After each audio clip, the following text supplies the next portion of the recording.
नमस्कार दोस्तों, डुग्गर विरसा पे आपका एक बार फिर स्वागत है। अभी तक हम डिस्कस कर रहे थे सांबा और कठुआ या फिर हमारे जम्मू और डोगरा के इतिहास के बारे में, और हमने काफ़ी बार रेफरेंस सुना वेदपुरी का। सांबा में एक ऐसी जगह थी जिसका वर्णन हमें अपने वेदों में और पुराणों में मिलता है। तो इसी के बारे में ज़्यादा जानने के लिए आज हम बैठे हैं कुंवर अभिमन्यु देव सिंह भिलोरिया जी के साथ, जो कि हमें गाइड करेंगे इस टॉपिक पे। नमस्कार सर। नमस्कार। तो थैंक यू। बहुत लंबी डिस्कशन चली, हमने इसको पार्ट्स में किया। ऐसा नहीं है कि मैं सांबा और कठुआ, क्योंकि अब कठुआ फिर से कहूँगा कि बसोली कठुआ डिस्ट्रिक्ट में है। ऐसा नहीं है कि मैं उन्हें ही हाईलाइट कर रहा हूँ। ऐसा है कि हमारा फ्लो कुछ इस तरीके से चला है, उनका रेफरेंस आ रहा है। और जम्मू के सारे रीजन जो है, मैं एक छोटा सा इंसिडेंट शेयर करूँगा।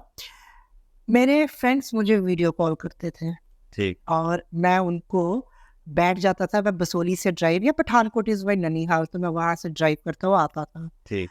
मैं उनको हर जगह पे कहानी सुनाता था। ठीक। जैसे ही आप माधोपुर पे पहुंचते हैं, व्हाई माधोपुर इज इम्पोर्टेंट, मैं उनको वो भी जगह दिखाता था जहाँ पे ट्रीटी ऑफ 1846 साइन हुई थी by Maharaja Gulab Singh of Jammu and Kashmir and British. ठीक। ठीक। वो रूम्स अभी भी हैं वहां पे। ओके। और फिर मैं ये भी बताता था कि रावी का कौन सा हिस्सा जो है, कौन सी जो ब्रिज में जो पोल्स लगे होते हैं ना, कहाँ से जम्मू का एरिया आधी रावी उधर जाती है और आधी रावी उधर पंजाब में हो जाती है। क्योंकि अगर रावी ऐसे फ्लो कर रही है, इतना वो पंजाब में है, इतनी वो जम्मू में है। ये डिमार्केशन जो है प्रोफेसर सुखदेव सिंह चाणक्य ने, आप उनकी बुक्स में पढ़िए, history and culture of Himalayan state, 10 volumes हैं। डोगरास पर उन्होंने 32 किताबें लिखी हुई हैं, डोगरा हिस्ट्री। उसमें से मैं उनको वो बताते हुए फिर मैं बताता था लखनपुर कौन सा राजा था, कैसे पड़ा। आप लखनपुर के आगे चले जाएं तो आपको जसरोटा मिलता है, उसकी क्या हिस्ट्री है। अच्छा, काली बड़ी को काली बड़ी क्यों कहते थे। आप आगे चलते जाएं फिर और बड़ी सारी चीज़ें, नौनाथ के बारे में हम बात करेंगे, जतवाल के बारे में, कठुआ को कठुआ क्यों कहते थे, सांबा को सांबा क्यों कहते थे, विजयपुर को विजयपुर क्यों कहते हैं। फिर इस तरह से जख आती है जगह। अब उसे जख क्यों कहते हैं तालाब को, उसका रेफरेंस भी मैं आपको बता ही देता हूँ। हालांकि वो मैं एक वीडियो में फुल फ्लेज कवर भी करूंगा। महाभारत में जब, पहले तो समझिए डोगरी जो है वो ज प्रधान भाषा है। जैसे मैंने बोला, व को ब और य को ज बोला जाता है, और क्ष साउंड नहीं है। वो क्ष साउंड को ख, क्षत्रिय क्षत्रिय, है ना, ऐसे हो जाता है। क्षेत्र क्षेत्र, तो वो क्षेत्र जो खेत हमारे जैसे क्षेत्र कहते हैं, वो हमारा क्षेत्र है, वो हमारा क्षेत्र है। ठीक है ना।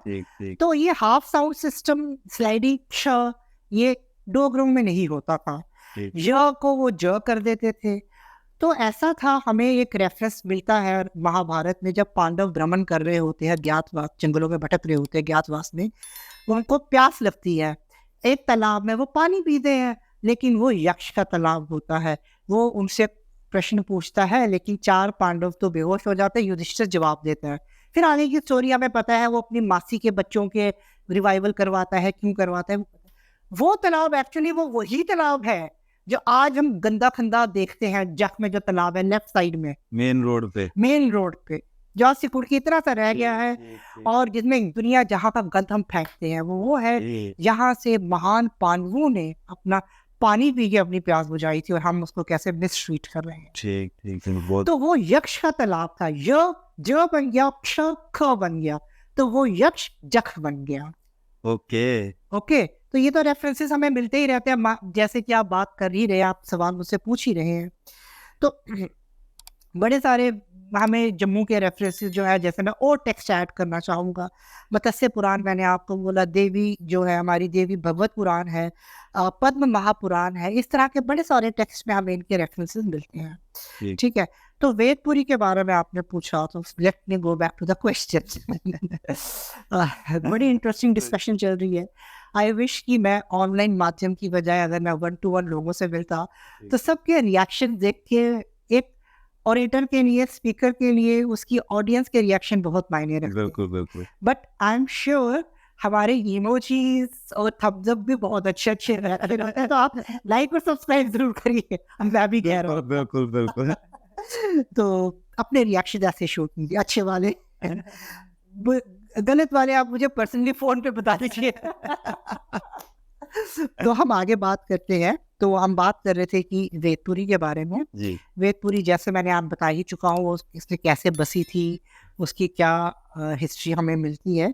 प्री वैदिक टाइम से वो रही है। रेही विलेज जो गढ़वाल में है, उससे प्रेजेंटली अभी हम उससे आइडेंटिफाई, रेही जो है उससे आइडेंटिफाई करते हैं। ठीक। ओके, अब तो वो छोटी सी जगह होती होगी, पहले वो प्रॉपर एक सिटी रहती होगी।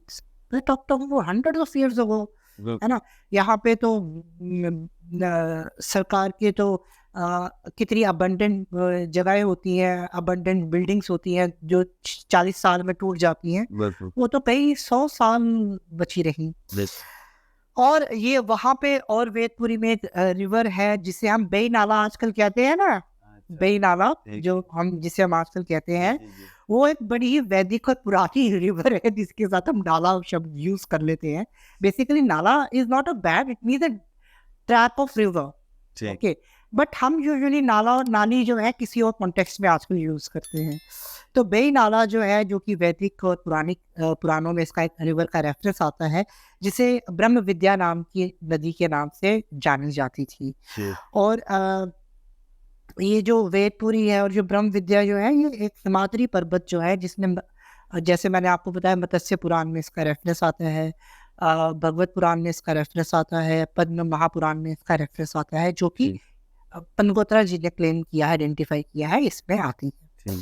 और एक और इसमें देवी श्रीमद् भगवत पुराण में और विष्णु पुराण में भी, भगवत पुराण की जो बात करूँ तो चैप्टर 30 में हम आइडेंटिफाई करते हैं कुछ चीज़ों को।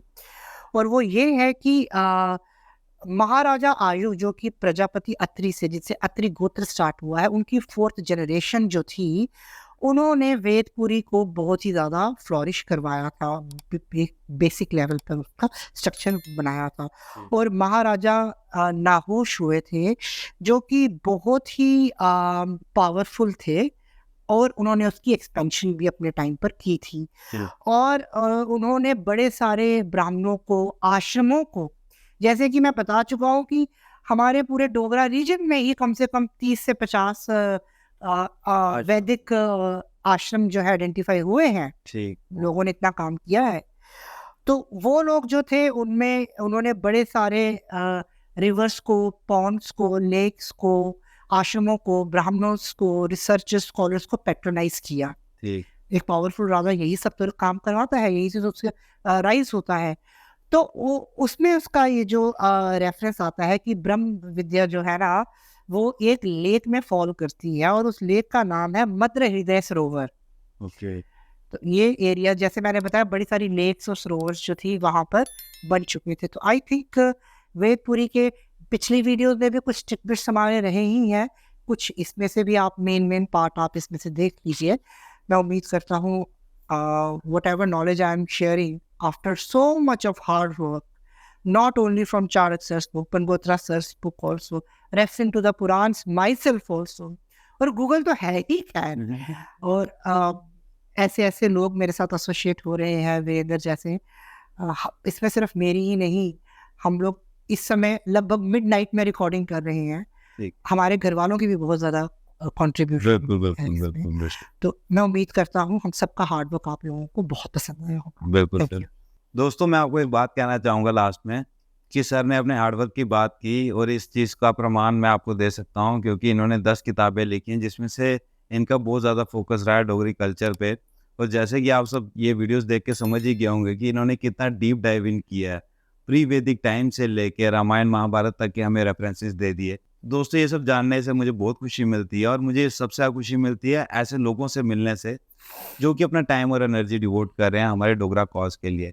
एक बार फिर मैं शुक्रिया अदा करना चाहूँगा सर का, और मैं चाहूँगा कि आप एक बार जाके इनकी बुक्स को चेकआउट ज़रूर करें। मैं डिस्क्रिप्शन में इनका नंबर और आपको इनकी प्रोफाइल का लिंक ज़रूर दे दूँगा, आप वहाँ पे जाके इनसे बात ज़रूर करें। दोस्तों, मैं मिलूँगा आपको फिर से एक नई वीडियो में, तब तक के धन्यवाद।